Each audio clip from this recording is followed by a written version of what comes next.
All right, back here. Turning the crank takes energy, and expanding air connected to the crankshaft of the rod provides the turning force. So basically, over square versus under square.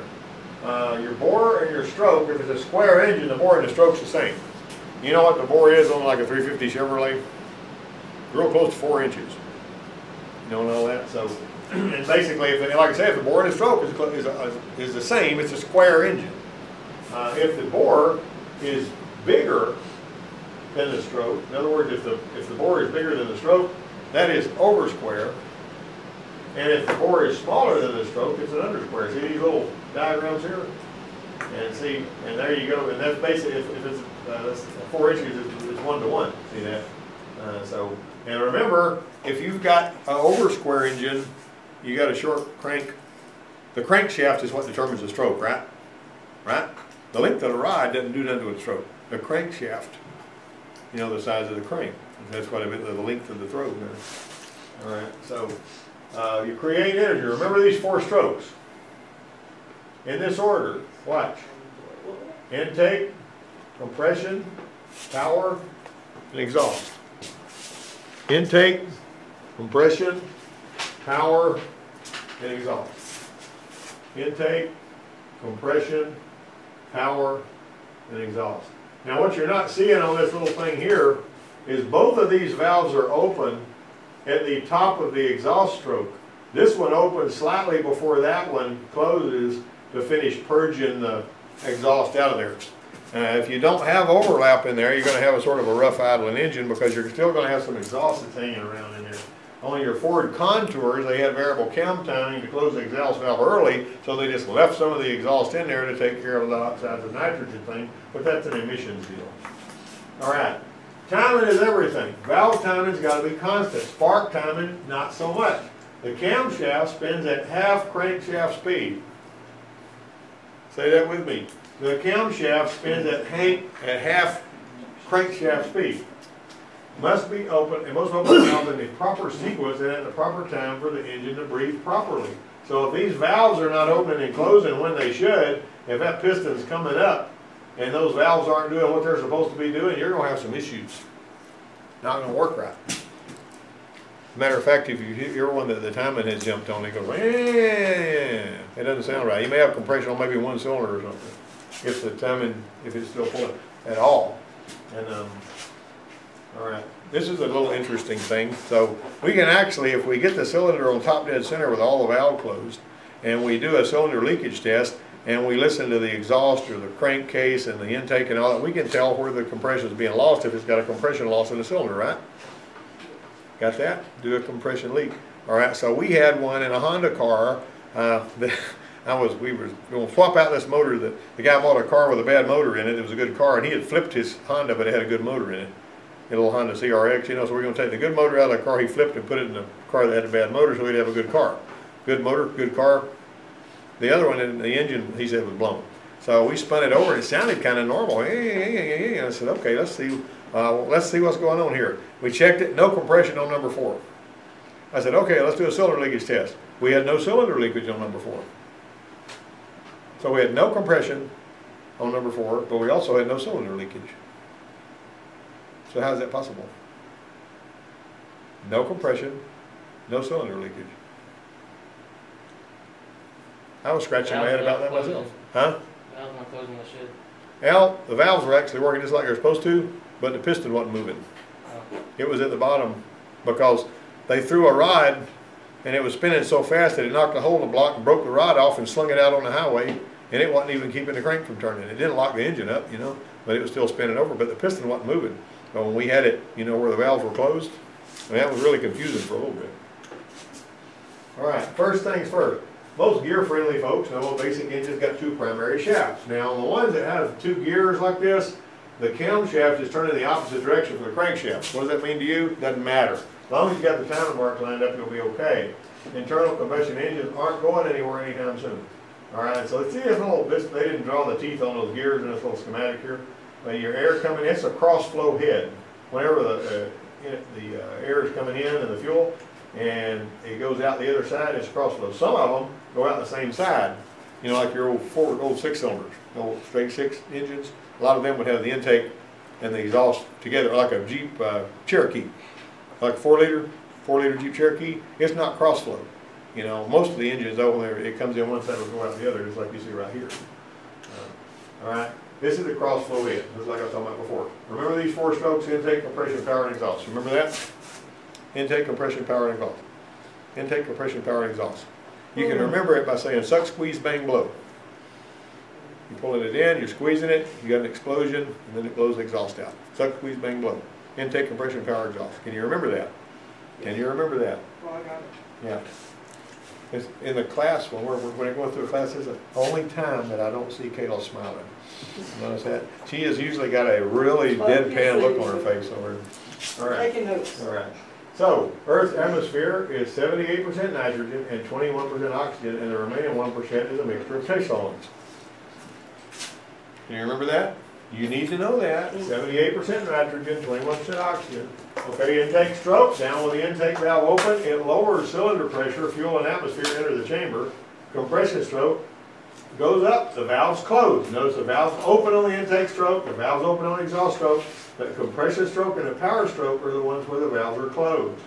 Squeezes the air fuel mix on the compression stroke, power stroke, and the nitrogen gets hot because the fuel actually is the carbon-based fuel and the oxygen. Whenever the spark happens, they go together with a lot of heat, and that heats the nitrogen up, and the nitrogen is actually getting hot, pushing the piston down. You know, because the nitrogen doesn't burn. You got it? Okay. Now, if we displace some of the oxygen with some exhaust that's coming out of there through the EGR system, we're basically going to let the cylinder run cooler. Now, what kind of head is this, by the way, that little thing right there? That's a Hemi head, isn't it? You ever seen a Hemi head? Hemispherical combustion chamber?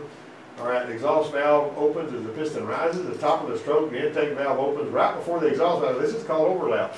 Overlap is when both valves are open so that it can purge what's left of the exhaust out, and that always happens on engines that have it. Most engines have it. Some of the newer engines may not have overlap. But the older engine, right when the top of the exhaust stroke, both the valves are open for a brief amount of time. If you got a valve cover off and you're looking at an engine, you can find top dead center exhaust on any cylinder by finding that overlap. When you see this exhaust valve almost closed and the intake valve starts to open, that's top dead center exhaust on that cylinder. Then what do you know? If you know the companion cylinder for that one that's up at the same time, now you know that that one's on compression. That makes sense? Is that a good thing? All right. Valve overlap. To determine how often a firing event happens on an engine, divide the number of cylinders by 720 degrees. That's 2 full turns of the crankshaft. That's what it takes to turn. This is a 3-liter engine. If I were able to capture all the air that was going through this engine, and it had perfect volumetric efficiency, I turn that crankshaft 2 times, it's going to catch 3 liters of air. It's displacing 3 liters of air every time the crankshaft makes 2 full turns. The camshaft makes 1 full turn for every 2 full turns the crankshaft makes. That make sense? All right, on a 4-cylinder engine, a firing event happens every 180 degrees of crankshaft because 4 goes into 720. See that? That's how it is. All right. Now, there's your intake stroke. You see the intake stroke? Started at the top, valves open, you see that going in there. All right. There's your compression stroke. Let's see if I can get that one to play. There's your compression stroke. There's your compression stroke. I'll make sure you got it. All right. There's your power stroke. See what happened there? This sure burned up. Now what I'm going to tell you right now is not typically illustrated on this. Typically in the real world, the fire has gone out by the time that cylinder has traveled just a little distance because of course the nitrogen is still hot and it's still pushing. But the long and the short of it is that flame has gone away by 24 degrees after top dead center crankshaft. That's why your cam sensors on a lot of them, you set them, the cam sensor makes its cut at 24 degrees after top dead center on the crank stroke. If you're adjusting a cam sensor, that's a pretty good rule of thumb for the most part. Because it wants to know when to spray that next shot of fuel. That's what it basically not to. All right, there's your power stroke. See the power stroke? Is that good? Everybody got the power stroke. Notice the valves are closed during the power stroke and the compression stroke. All right, and there's your exhaust stroke. All right, now, one of the things that we're not seeing, because I stopped it too soon when I was making the video, is this valve here, these open up right before that one closes. And I mean right before it closes, that's your overlap, okay? All right, there you go. All right, so let's look at it again. That's intake, intake, intake. Here's something else I want you to look at. When that piston is at the top and that rod is straight up and down, that's top dead center. And when it's at the bottom of the rod straight up and down, that's bottom dead center. And you remember that. Top dead center, bottom dead center. All right. There's your compression stroke. Compression stroke is squeezing it with the valve closed. All right. Now then, there's your power stroke. Remember, actually the fire has gone out by the time that piston has moved to about right there. And there's your exhaust stroke. All right, now, lubrication, this is what it looks like whenever the oil is being pumped through there. All right, the oil is pumping, and you notice it's filling up all of those places where the bearings are, and it's holding that oil there under pressure. You got that? Let's watch it again. Picking it up from the sump, pumping it in the filter, comes out the filter, goes up here, feeds the crankshaft, and notice the last place it gets oil is the valve train. You ever heard the clickety-clickety-click of the lifters and everything, and then whenever you pull the dipstick, it wasn't touching the stick? You ever seen that? You hear the lifters clickety-click. You're going to start hearing the lifters first, usually. Now, some of them don't have lifters, you know. But if you hear a valve train racket, the first place you need to go is your pull the dipstick and see what's in it, you know. Because a lot of times you're going to find that's low oil. All right. This one lady came out here and she said, I was putting oil in this thing. She said, I got smoke coming out the back and all. In that old Buick. And I said, really? So what happened here? She said, well, somebody told me it was low on oil, and so I got some oil put in it. I said, how much oil did you put in it? She said, I didn't know how much it held, so I just took the cap off and I kept pouring it in there until I could see oil. God. I'm not kidding, this is a true story, you know. And anyway. All right, when the thermostat's closed, coolant flows directly to and through the heater core. That's not pictured here, not shown here. But whenever the thermostat's closed, that water pump is going to be pushing that coolant through. It bypasses through the heater core, is what it amounts to. If you got a heater control valve, most of the heater control valves will actually have a little thing that will give the heater, that water somewhere to go, even when it's not going through the heater core. It basically lets it bypass through that heater control valve. All right, here's another view. Airflow coming through here, an expansion tank. Now this one, now notice up here, this has got a, if you've got one of these, but you don't have one of these, you're going to add your coolant here. But if you've got this and that, you need to fill this about half full. You need to fill that all the way up. If it's a Nissan Pathfinder, which you're going to get to put an engine in one of those this semester, because you need a really big, hard job. I'm pointing at you, man. But anyway, when you get that thing filled up with coolant, when you're getting ready to fill it up with coolant, when you're through with the job, you better put a floor jack on that thing and raise the front of it just as high as you can raise it when you're pouring the coolant in there, or you will never get all the air out of it. That's just all there is to it on that one. Just keep it. That ain't like that on most vehicles, but it is on that one. But we done been there, all right? So you might notice that the thermostat, when the thermostat's closed, you're going through the heater core coming back. What did I say yesterday? The biggest hose hooking to the heater core, or sometimes you'll have a little orifice built in there, right? So the biggest hose is which one? Is that the inlet or the outlet?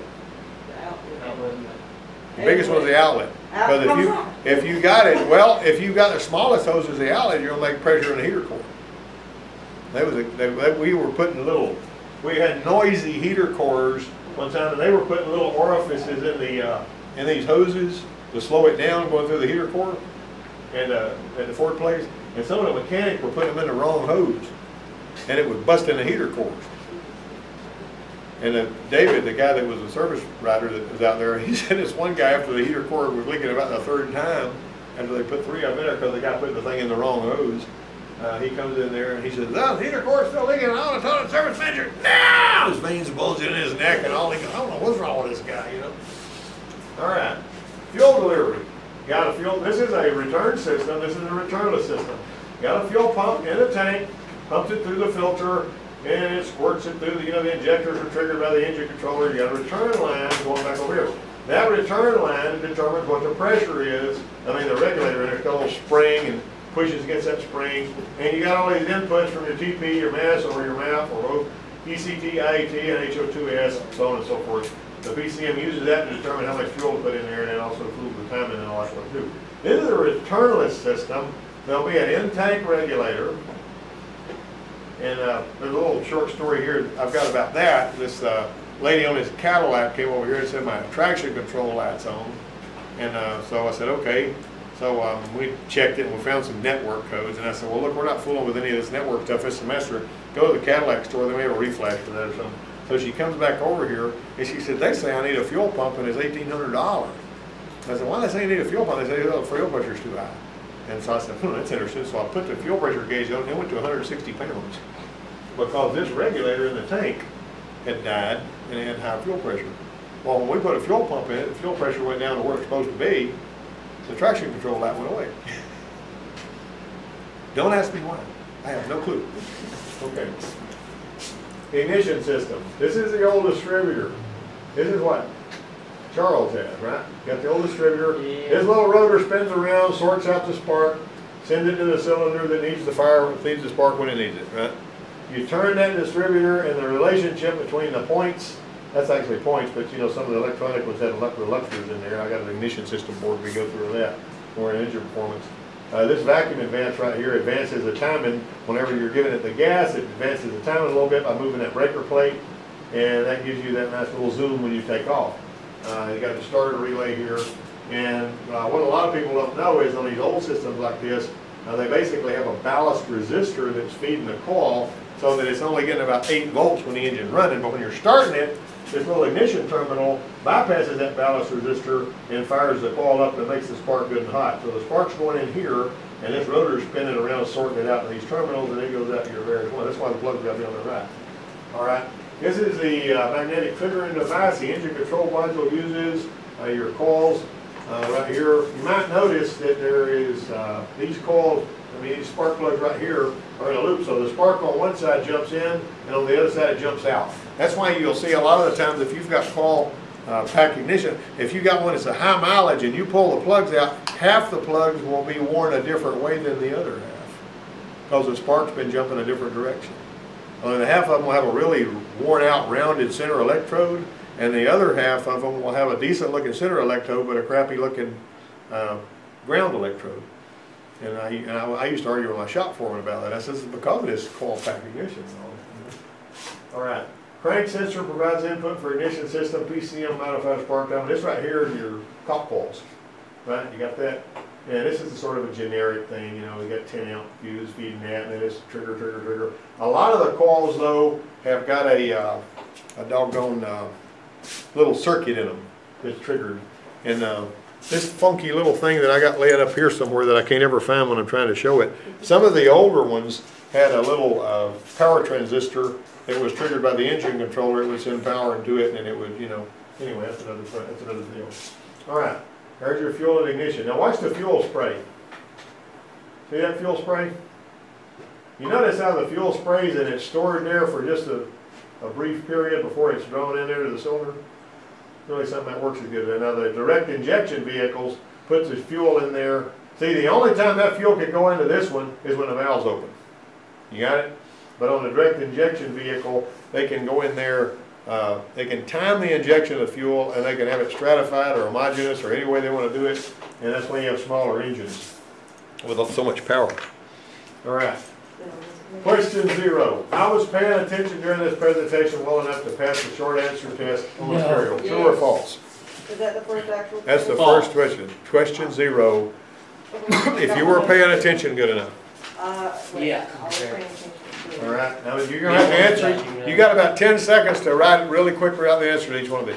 Okay? I got notes. All right. You got them? Got it. If the crankshaft is spinning at 1,000 RPM, how fast is the camshaft spinning? You got 10 seconds. Wait, I dropped my pen.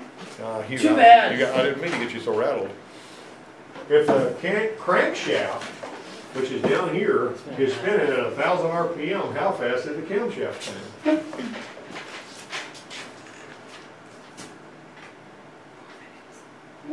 It's spinning at 4 minutes. Don't forget for me. Next question.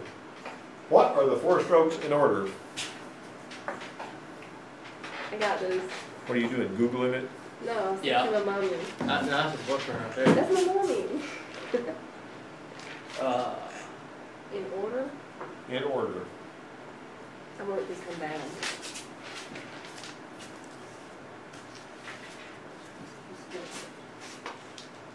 My spelling's not too great, so you just gonna have to wing it. Yeah. What are the 3 primary types of ignition systems? Oh, I didn't write that one down. All right, girl who works at the parts house, you should know that by heart. Yeah, you should.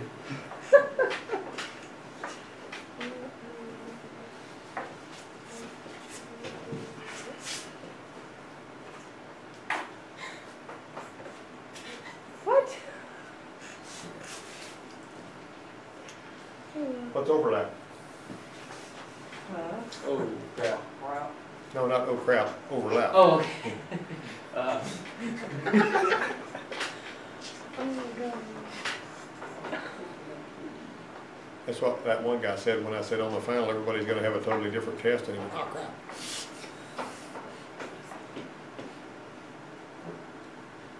I don't know. Question 5, what is overlap, when does overlap happen? okay, I think I know. Didn't write that one down. During which 2 strokes are both or all the valves closed?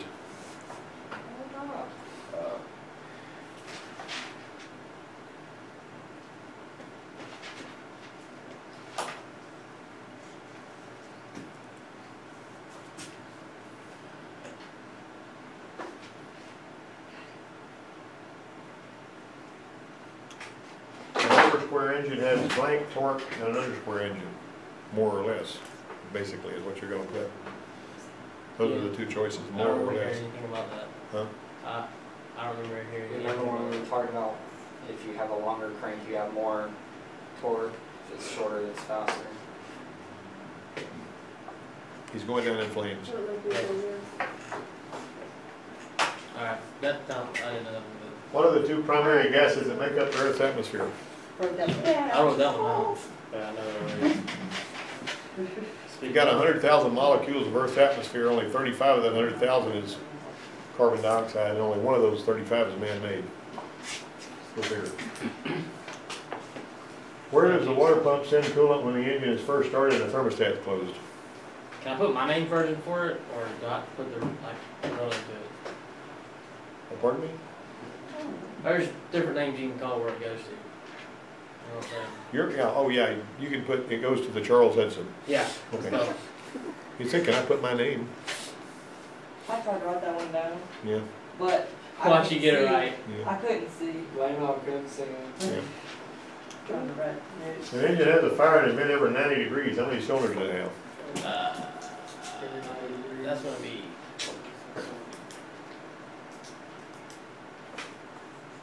I don't mind.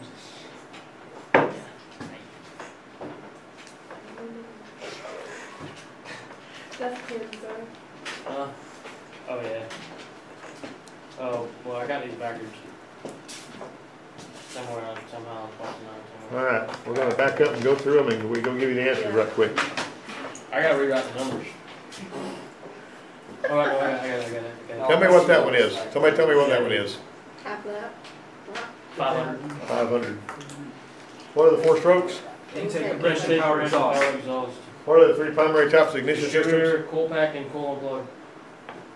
Coal and what? Coil and Yeah, plug. she said distributor, coil pack, and coil and plug. Okay. I ain't gonna. What's overlap? When Oh, both that valves was- are open. Both valve exhaust and. When did it happen? At exhaust, At the exhaust. exhaust compression, exhaust and. Exhaust TDC. During which 2 strokes are both or all the valves closed? Exhaust.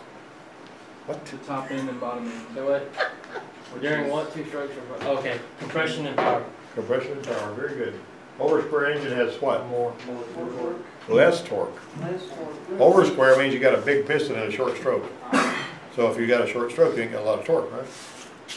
What are the two primary gases? Nitrogen, oxygen, Nitrogen and oxygen. Where does the water pump send the coolant first? heater core. Heater core or the Charles Hudson if you're left-handed. All right. An engine has a firing event over 90 degrees, 8 cylinders. 8 cylinders. All you had to do was take the 4-cylinder and break it in half, and you'd have 90. You know what I'm saying? So, all right. So did everybody learn something today? Yeah. You Not really. understand? You understand more than you did when you came in here?